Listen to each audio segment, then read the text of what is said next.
Македонија треба да си го добие тоа што е заслужено. А тоа е безусловен почеток на преговорите со Европската Унија. И тоа треба да се случи сега уште во јуни месец.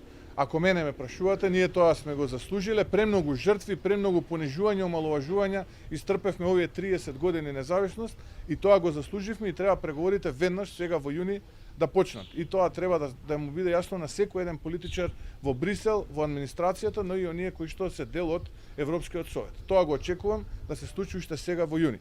За жал, нашата влада, ако малку повеќе работеше на делот на реформите, независно судство, владење на право, независно обвинителство, квалитетно здравство, реформирано образование и така натаму, ќе имавме многу повеќе аргументи на наша страна. За жал, ние сме на дното и затоа сега притисокот е фокусиран директно на владата на СДСМ и на Зоран Заев во делот на попустливост и повторно играње со националните приоритети, односно идентитетските прашања, играње со идентитетот на македонскиот народ, но и македонската нација. Ево овде од Прилеп сакам да му порачам ја користам ова прилика и на Зоран Заев и на луѓето околу него. Да не си играат со идентитетот на македонскиот народ и на идентитетот на македонската нација, да не прифатат договор каде што ќе потпишат и една реченица која што ќе биде едно двосмислена, насочна или повеќе смислена, а ќе го задира идентитетот на македонскиот народ.